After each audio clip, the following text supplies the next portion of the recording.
first of all, I'd like to thank everyone for providing the opportunity to start introducing what is the best practice has been provided or implemented to a client, organization, private sector, in terms of a multiple layer of innovative solution, especially when everyone talking about AI, IoT, big data.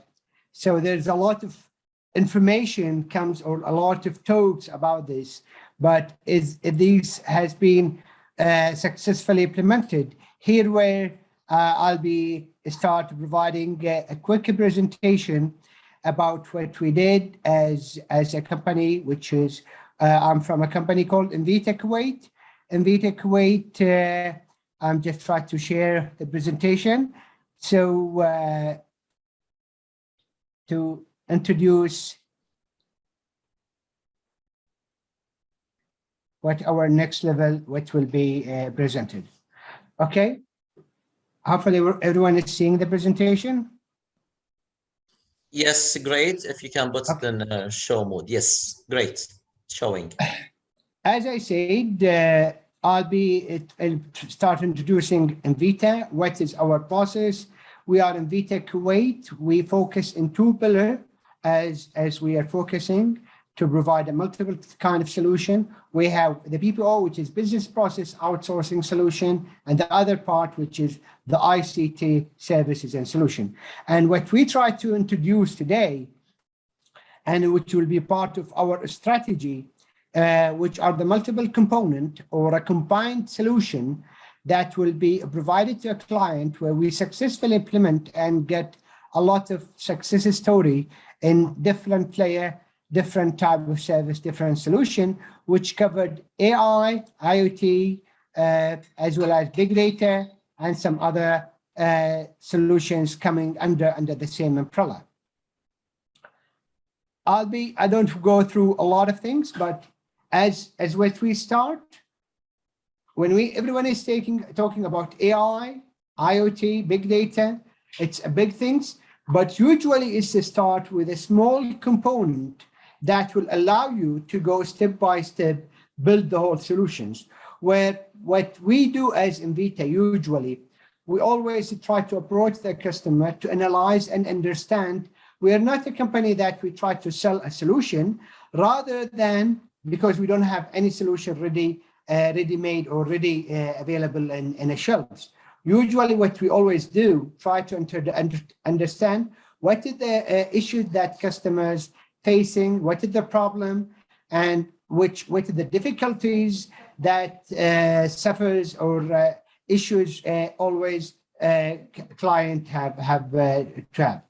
And when we started, we have multiple solutions, or we combined multiple solutions. We have it with the oil sector. We have with some other entity, which are different type of kind of business. I'll be going through the presentation with different kind of solution, which has been implemented successfully and working as we are talking today by integrating the RFID to be part of the big cloud or the bigger umbrella of solution, which have the AI component, IoT, as well as the base where we started from the RFID. These are a couple of success story where I'll be pick probably 2 or 3 success story and try to explain more in details what we did as Invita Kuwait to make the customer resolve all the issues and start going to a bigger picture and going from, let's say, losses of revenue to generating massive revenue. As we go, will be first step, we'll be discussing about the oil sector, which is purely, we discuss about the fuel management. Well, as a gas station, there is always a fraud happen to a gas station, this is a global issues. It is not only here in Kuwait, that it's faced everywhere. Probably everyone tried to control either to waive the cash in order to control, but the issue that if you are using a fleet, so it's either by a private sector or even by the government sector, how they will be able to control their fleet of vehicle by filling this gas, the gas to their fleet. So the losses usually the gas station company they're facing between let's say 30 to 60% losses due to a fraud happened from either the misuse of if there is a prepaid card or non-paid for the fuel. Somebody's come, fill, and just go, or even what I said, if there's a prepaid card, that the misuse of a prepaid card, I can use it for my personal vehicle, which is not belong to government.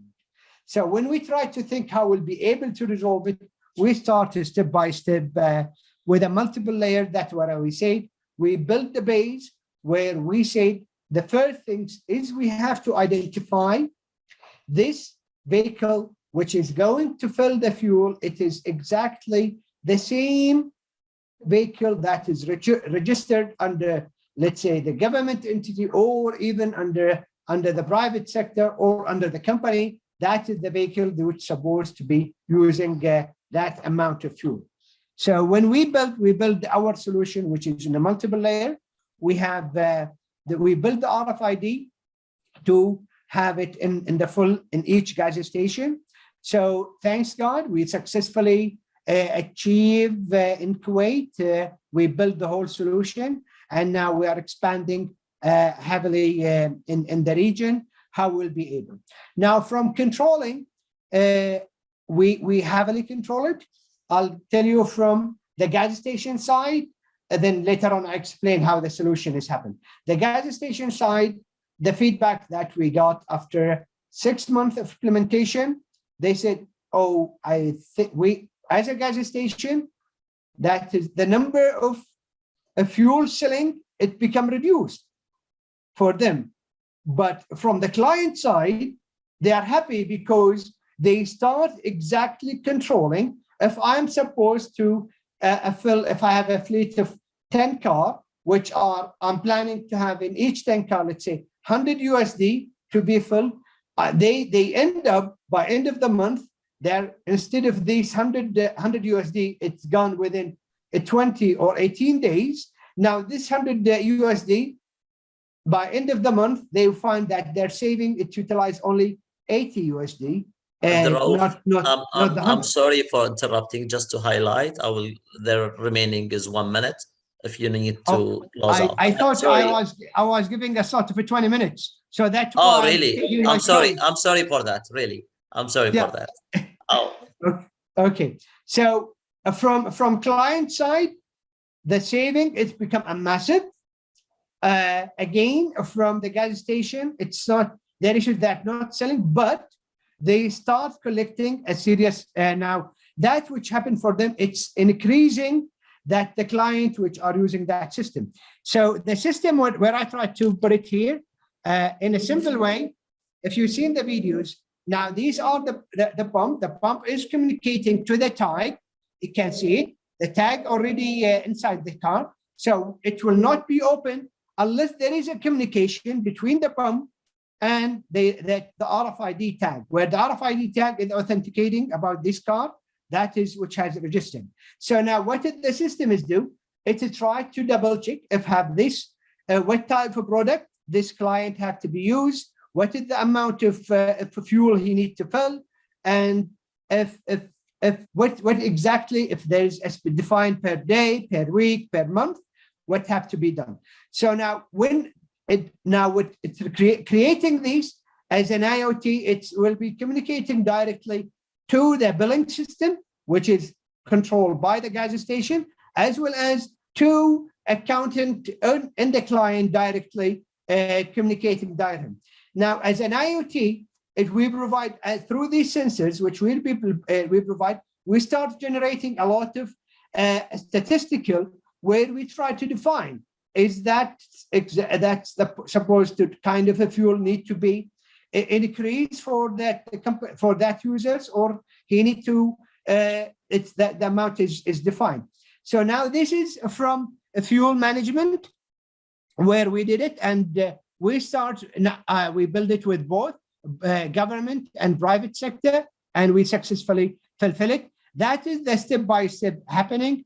When the car is come as well, will be a nozzle authenticating with a pump. The pump which will be trigger through the connection, what type it will be kind of fuel open, and again accordingly it will be generating all the statistical report immediately about the kind of utilization, if that user is misusing this vehicle, the fuel controlling. Now there is another part which is, I try to skip it, that is more and that now it's not only from vehicle side, as well as when you fill the fuel to the gas station, how we are be able even to control it, and we give the triggers of what kind of fuel. I jump now to other kind of other kind of solution. We build it for the livestock. Here, actually, again, as we put as an umbrella, the company where they have a lot of products, it come to them frozen. When they get it inside their the refrigerators, what happened? And you put, let's say, a product A that's expiry, it have let's say 6 months of expiry. You get it in the 1st of November, so you expect that the expiry date by 31st of May. So you need to sell it before that or utilize it. But what happened if you're, let's say, the guy who was there, after 1 week, you get another stock, you put it in the refrigerators, but they didn't put it in a proper controlling. They put the new one in front of the old one. So they start utilizing that the new one. What the company they're losing, what products already put inside, deeply inside, nobody knows that it will be expired soon.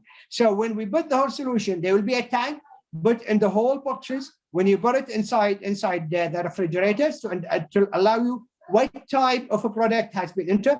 Again, we integrate it as AI with IoT, with all kind of sensor, which coming with the cameras, with the heat, with the doors, with a lot of other sensors that need to be combined together. So it will give you exactly if you put the products in the right location inside the refrigerators, or somebody, or even if the guy who went there to take out the product, he did not take, let's say, product A, which has been installed last week, he took that which is installed in just today. So immediately an alert will be provided to the let's say the guy that, let's say, that to the supervisor of that guy, that this guy, he did not take the right products. He took the new one where he did not take the old one. As well as if the door kept open in the refrigerators, we immediately provide an alarm to the control, to the network operation center, as well as to the supervisor, and to let's say to the management of the finance. Now, as a finance, you immediately you don't need them to order in a weekly basis if you have a stock. The issue is that as of today, as previously, nobody knows what's exactly available. So usually they use their best practice by ordering every week or every 2 weeks. Now, with that kind of the whole solution, it will immediately give you the alert. If you have, let's say, reach the threshold where, let's say, you're supposed to have, let's say, well, 1 ton of a product A to be available, and your threshold, when you in the refrigerators, and if you reach a 300 only 1,000 kg, then you need to have an alarm. But what's happened today, they order every 2 weeks, so they will be having more than a ton. They end up that they will lose a lot of products because they don't have a proper controlling, and they don't have a proper data analyzing of what have been there. With a full system integrated, having a CCTV, cameras, sensors, RFID, and all other kind of solutions, we put it in the whole umbrellas, which we introduced the AI, IoT, and all kind of other system, and connect them to, let's say, the sales, marketing, finance, as well as the operation. It will give you a lot of exact information of what you need to order, what you need to sell, what you need to promote. Let's say, even if you have a product that, or let's say a product C, there is not a huge demand. So instead of give it there to be expired, you start immediately. The system will generate a lot of reporting to you to start to provide a proper kind of a marketing strategy where you need to do a proper sales force to sell with a proper promotion. With all these kind of solutions, which we already has been already implemented as an Envita, as we said, we try to have a multiple combined of solution to put it under the right umbrella and provide it. But if everyone is saying as AI, everyone thought AI is just some, something which is not a real, start talking. No, there is a lot of system need to be integrated together and provide you with an artificial intelligence reporting and statistic and provide you with the whole solution.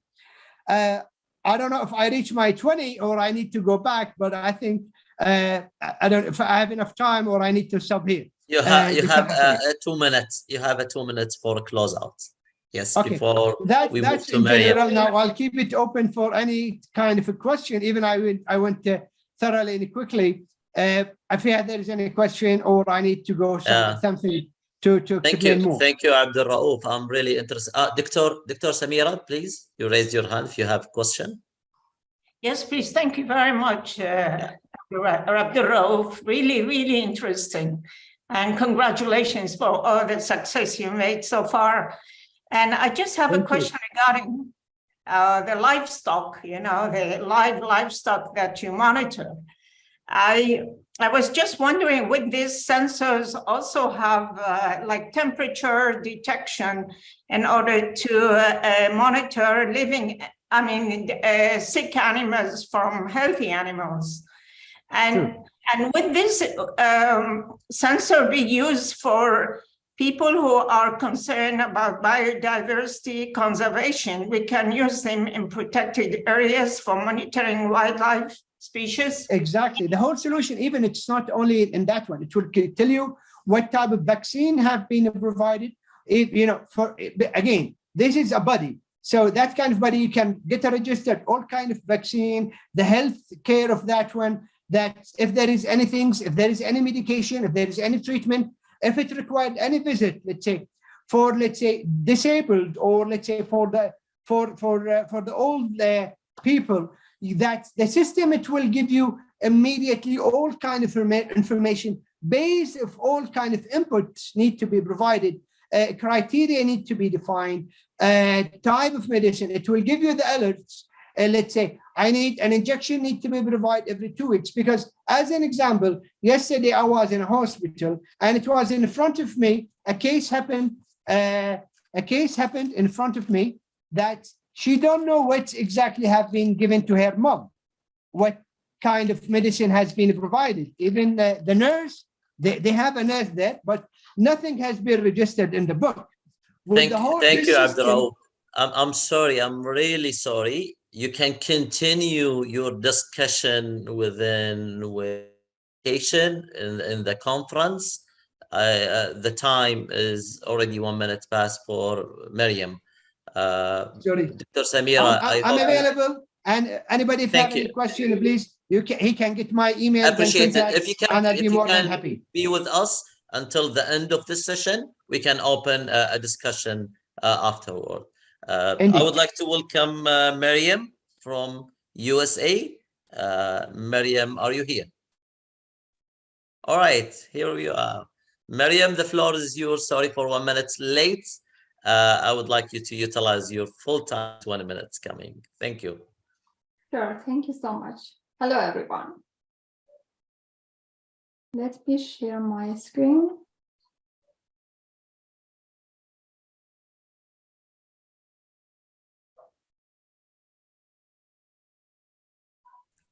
Your screen is showing now. If you can put it in the show mode, as you like.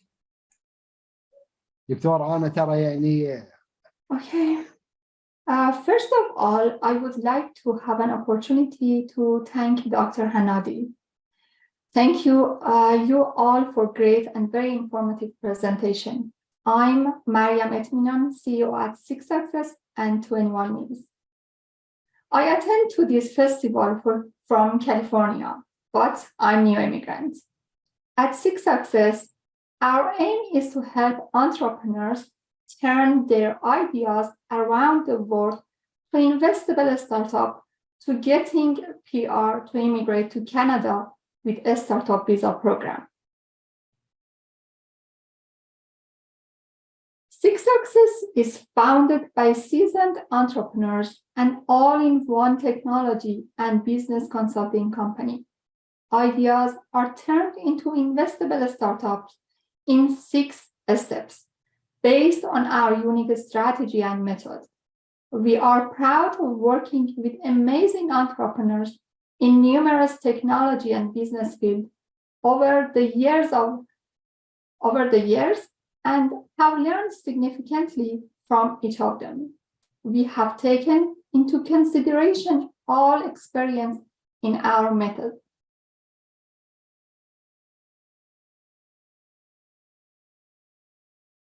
And 6th step to build an investable startup. The first step is ideation and idea validation. It's important to validate your business idea, especially if you are just getting started. And the second step is training and mentorship. Organizations that are just getting started should think about getting mentors to guide them through the process of building their business. The third step is product design and development. Product design and development is a complicated process that requires specialized knowledge to create the best result for founders. The fourth one is networking and a startup community. Networking is a crucial part of the process, building relationships with other entrepreneurs, employees, and investors. And the fifth one, marketing and sales. Marketing is an investment to create awareness, whereas sales are an investment for company to generate revenue. The sixth step, and the most important one, funding and investment. Funding is the best way to make sure you can start on the right foot.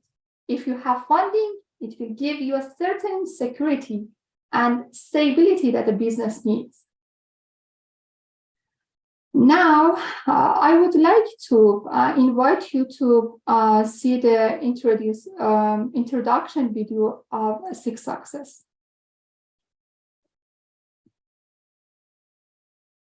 Mariam, if you can go back and share screen, there is a tech to share the sound also, because the sound is not showing or not appearing. So you just re-click share screen. There is a tick at the bottom sharing sound. Okay, sure.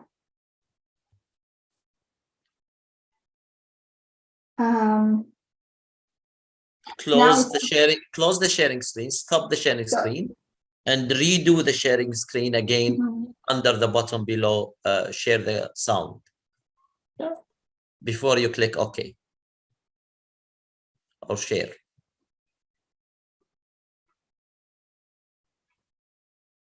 Okay.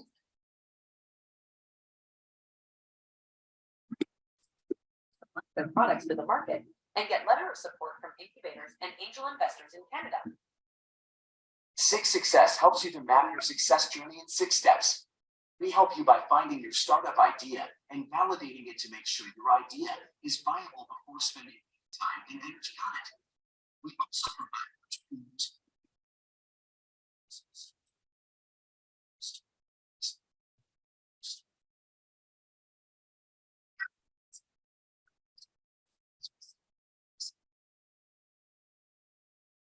I'm sorry, Mariam, but the voice is cutting and the connection is not clear. I'm sorry to tell you that. The sound is in, but it's not clear really.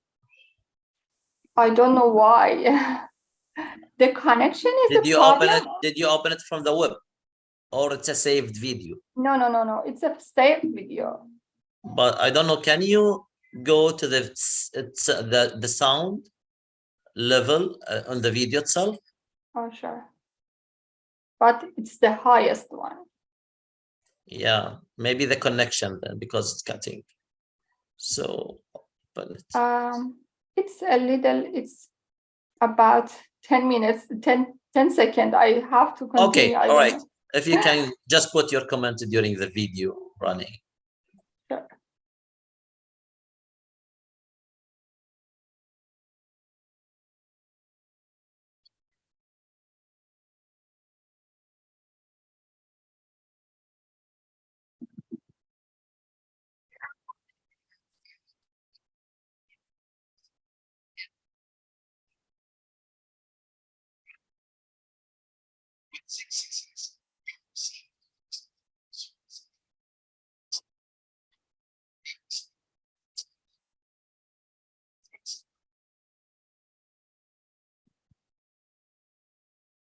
Okay. Sorry for the voice, that it was not the best quality. This picture shows the process of getting Canadian PR for entrepreneurs all around the world. All are accessible on our website, www.sixsuccess.com. We have more than 100 startups that all have been founded in Canada from 2018, includes more than 500 entrepreneurs, and we are proud to work with more than 30 successful partners. You can see here some of our startups in this picture, and I invite you to introduce some of the other startups that we work on them. For example, CAFinder.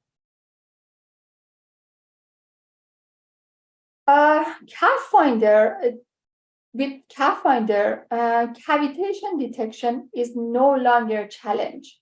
By means, a CAFinder SaaS, pumps and pipes maintenance can be insured for a longer time, and cost burn resulting from downtime can be reduced considerably. This is the CAFinder video. Hopefully it works better now.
And the next one is Autism VR, virtual reality-based therapy for children with autism spectrum disorder.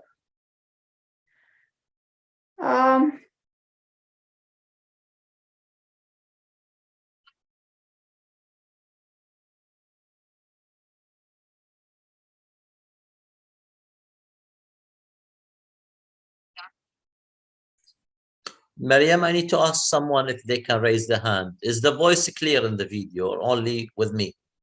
Your voice is clear, Mariam, but the voice in the video is not really showing. No voice from the video, and Yes.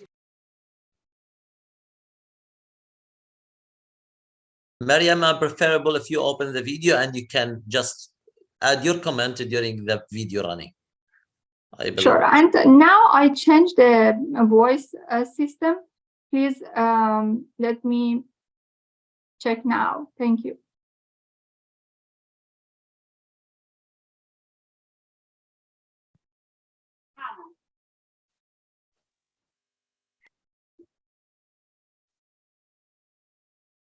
It's better now or not?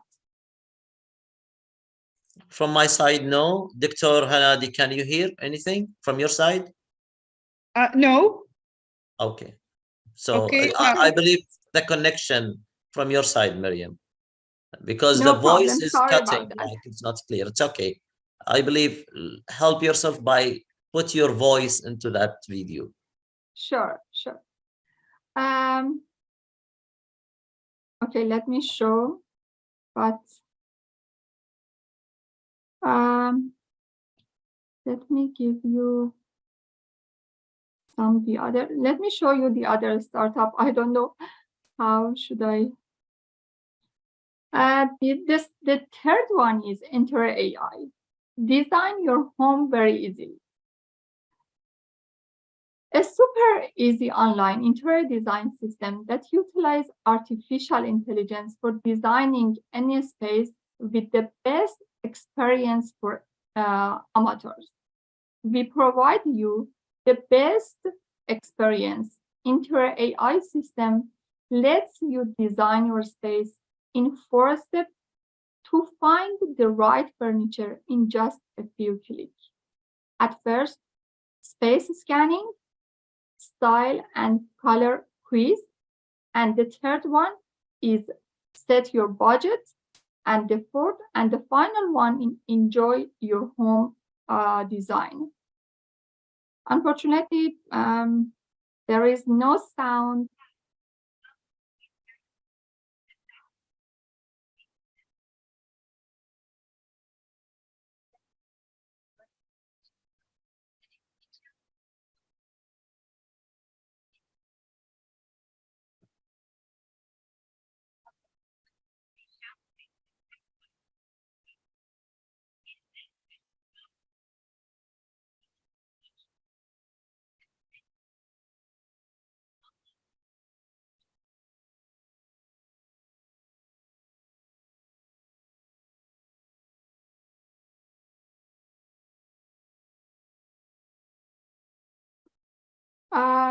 The other one is Buttock that we used AI to, help our clients to have the more long Botox street. And the other startup is about warm shield. That is the layers that they people can use in front of their doors in some places that, like Canada, that they have snow. And when they cover that the space with this warm shield, they help the stages, then the spaces will not have any snow, and all the time the snow is without any snow. And it's very useful for the some countries like Canada, and this startup start sales in Canada. And I can show you some pictures. Maybe it's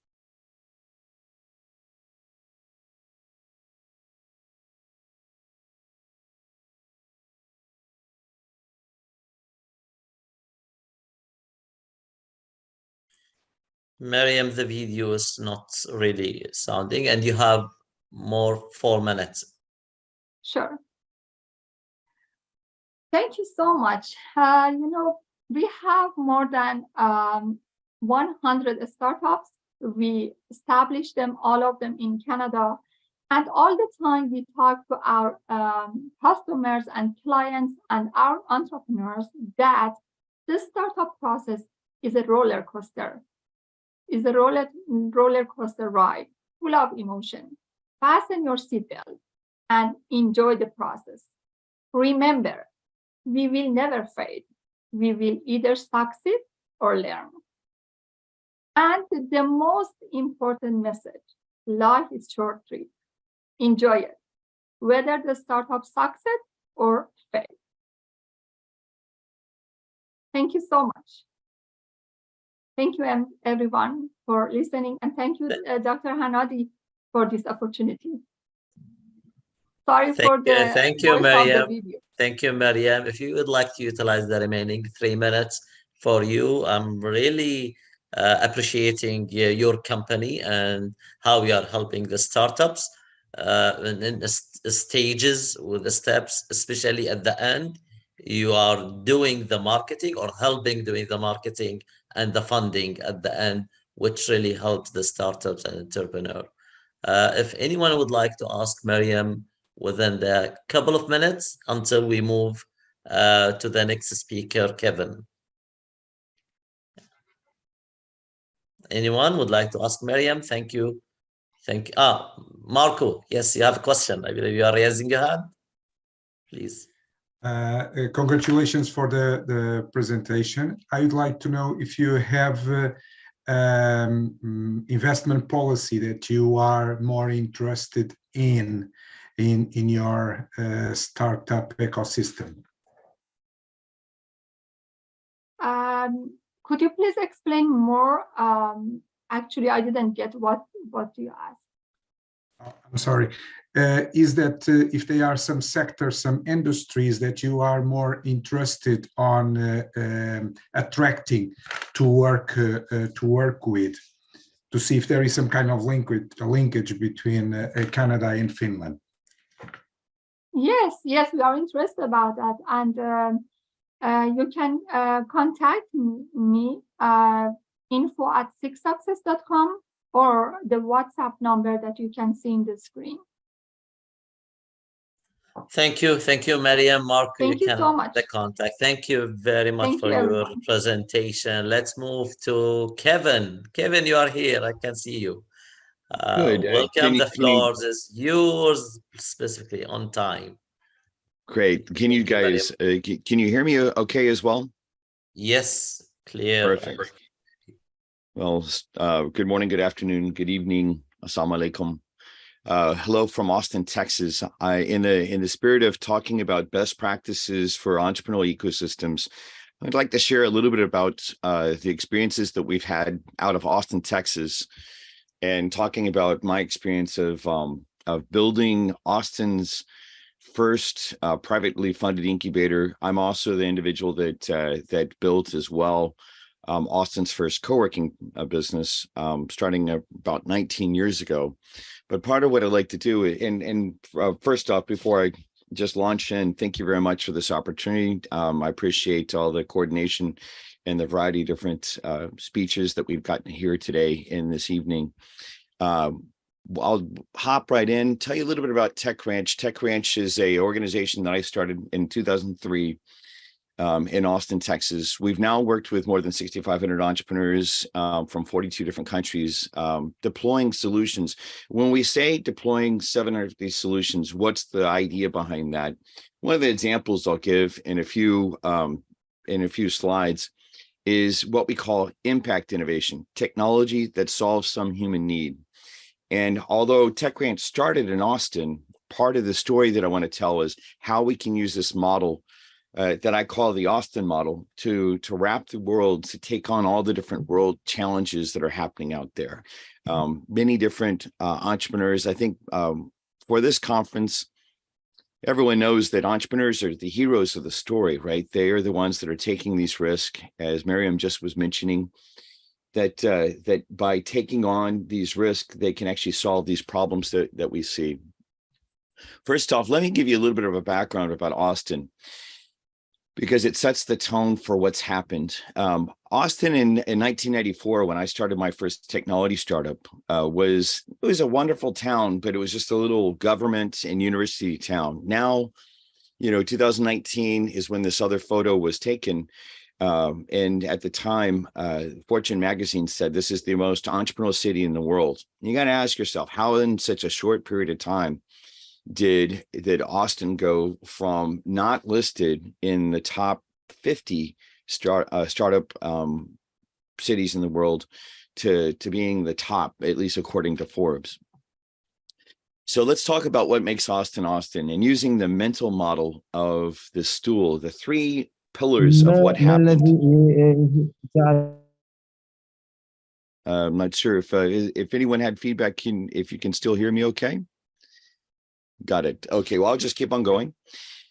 So what made Austin, Austin? There are three main parts of this. Obviously, if our research organizations, we had the University of Texas. We actually have 5 different universities in the Austin area that are very rich in their capabilities.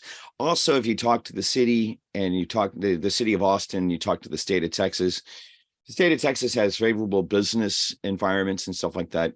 But I'm convinced, and since I'm one of the entrepreneurial ecosystem leaders all the way back to the early 90s in Austin, that the key thing, at least the story that I like to tell of, being an Austin entrepreneur, that I did get to work for Steve Jobs straight out of college at the beginning of the 90s.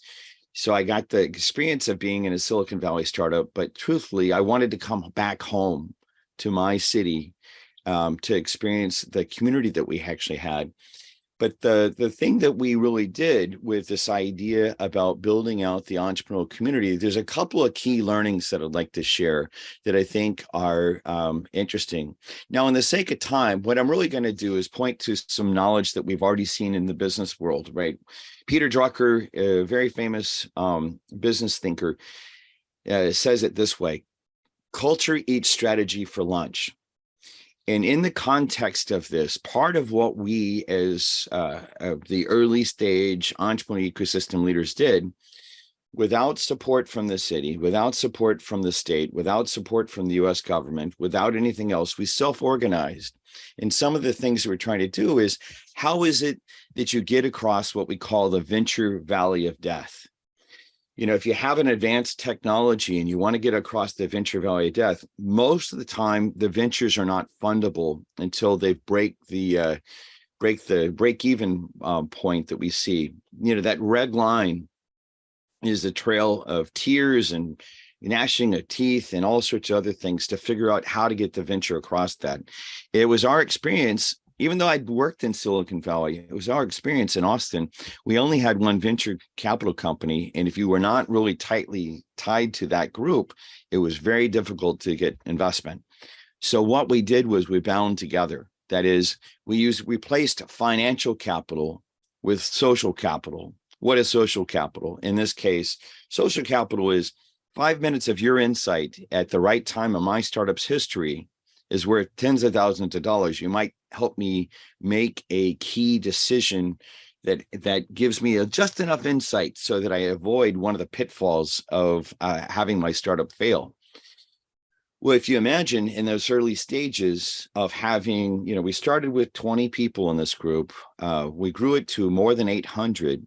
And in the context of 800 startups, startup founders, with each one of them having a little bit different aspect of what's happening, we're able to solve problems very, very quickly. Now, once you get to solve a problem to that next level, then investors want to talk to you. And they're like, oh, wait, you have a business, your business is fundable. Very interesting period of time.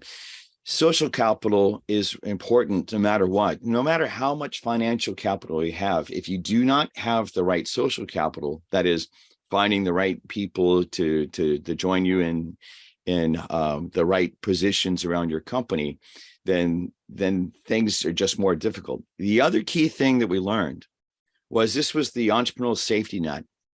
Part of the problem for entrepreneurs is a lot of times there's no type of safety net.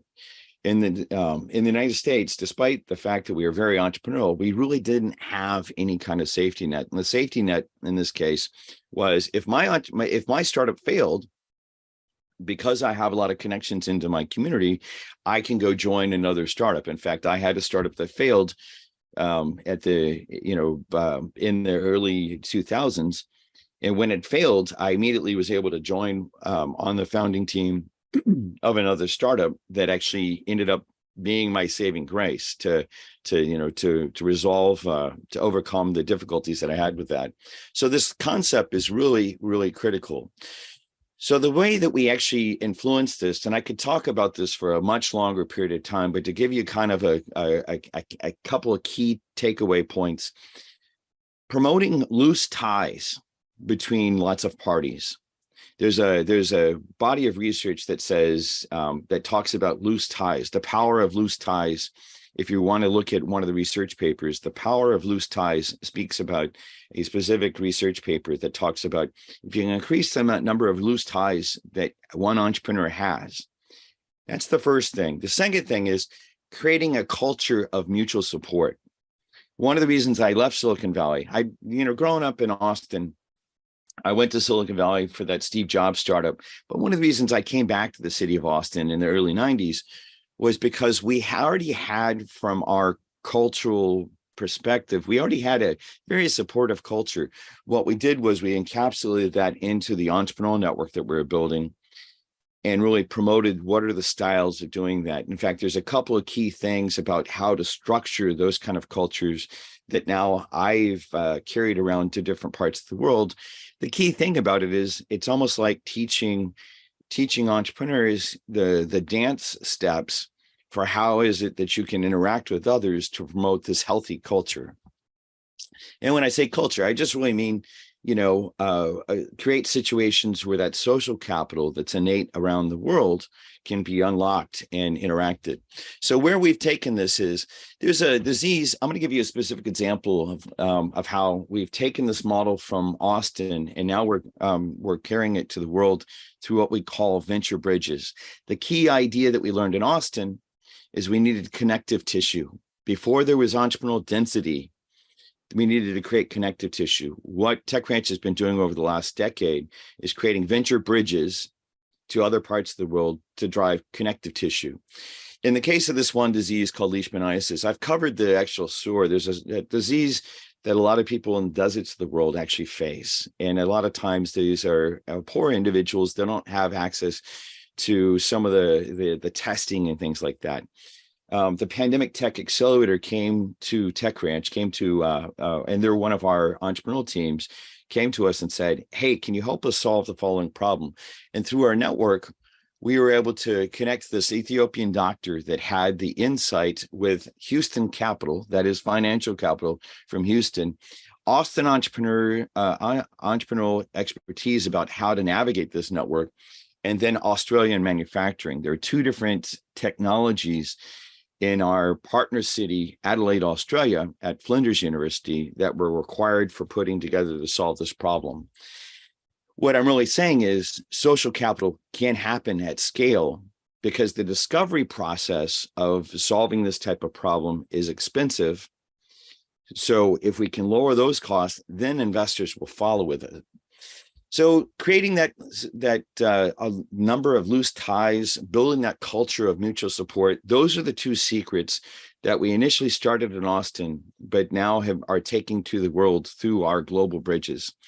If anyone would like to talk to us about it, I'd be very excited about making connections. I appreciate this opportunity to speak today and share just a little bit of Austin, but also in my perspective, I think because the group that we are driven by vision and values about how we can make the world a better place, right? That is the underlying conversation happening at the conference. Well, we'd like to be your partners in changing the world for the better. Let's go change the world for the better together. With that, thank you very much for the opportunity to share today. And I look forward to getting to participate with you in future conversations. Thank you, Kevin. Thank you for the on-time presentation. I would like to thank Abdul-Rauf, Mariam, Kevin for the session where the topic, starting from Abdul-Rauf with the excellent practice happening within the company and utilization of AI and the benefit and the value showing within the examples presented in his presentation. Mariam, I are really excited about your company, the steps about how helping the entrepreneur, the startups business, especially in the sector. And Kevin, your presentation really added value to this session. If we have 10 minutes before we move to the next session, if you have any question to the speakers, please come forward. You raise your hand, and we have 8 minutes for the discussion. Otherwise, I will move to Dr. Hanadi. Dr. Hanadi, if you can give me who is handling the next session. The next session will handle by Professor Mike Boslers. He is coming in. And still we have 8 minutes. No, don't handle it. You have 8 minutes. You can open discussion between the speaker. Mariam, do great presentation, and also Kevin. Mariam and Kevin, it's from the United States, and Abdul Raouf from Kuwait. Mariam, what is your opinion about the growth of accelerators in the United States in comparing with MENA region, or in comparing with the European region? Specifically, you are a leading accelerators in the United States. Actually, we work with the US, but we don't work with the European accelerated, and I'm not familiar with the European one. But in the North America, we would like to help entrepreneurs to, fundraising for their startups, and we prepare the pitch for them, and in the comparison, I cannot see any, say anything about that.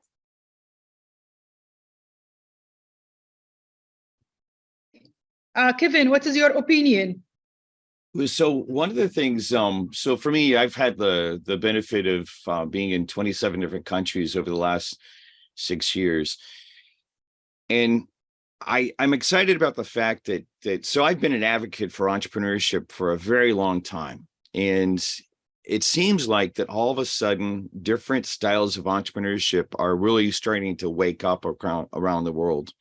The most important thing is, one of the things I like to contrast is to say the type of entrepreneurship that's talked about a lot about Silicon Valley, about the, Mark Zuckerberg and Facebook and stuff like that. Not to take away from that organization. Obviously, it's very financially successful. But I think the thing that I'd really like seeing around the world is people realizing that picture of entrepreneurship that's about, building the multi-billion-dollar company and, just doing whatever, that's not happening, that we're actually seeing lots of different type of innovation all around the world. As an example, 3 weeks ago, I was in Uzbekistan. There is a total different style of entrepreneurship that's taking hold there, a country that's only been open to the world for about 5 years now. And we're seeing a totally different style of entrepreneurship that's unique. I think the thing that I'm excited about is these unique voices that we see, whether, it's, I can give you examples from Chile. I can give you examples that I just saw in Uzbekistan. I can give you examples from South Korea. I do think we're at this interesting moment in history that as entrepreneurship is taking hold, and now we're making these connections as an example through this conference, that we're seeing something totally different. And it's not just, we're focused on the Facebook style organizations. We're focused on, really taking on these different issues around the world and working together. I'm excited about that.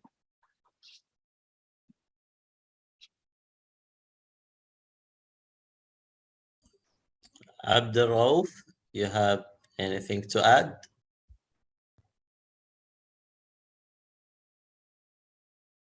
Well, as comparing to that, especially here when we discuss about Kuwait, the entrepreneurs, honestly, if we need to look how to support or how to provide, that we are missing for their support, first of all, in policy, legal procedures. Here, where we need that, especially all that's the company, the entrepreneurs, or even the small companies, missing a massive legalization process, which allow them to grow and provide all kind of different type of services and solutions. as I'm talking here from Kuwait, the government had to support the small company and the entrepreneurs to make them go and see the real life and how they start. From solutions, they have a massive and a great solution. Personally, I met a couple of people where either they have an ideas or even they have a small prototype, but there is no a proper, let's say, support from government to allow them to proceed and grow in the right direction. That's where I can add from my side for the entrepreneur and the small business company. Thank you. Thank you. I believe companies like Mariam's companies to help the startups ideas to come forward into the market. Thank you. Exactly. That's what we need. Yeah. Dr. Hanadi, who can handle the next session to hand over, and I would like to thank you for this honor being with you in this session. I believe I get a lot of idea, connection, and network, which really the benefit for such conferences. Thank you very much. Dr. Hanadi, the floor. Thank you, Dr. Hassan Al-Bahrani, to chairing this session, and thanks for all speakers.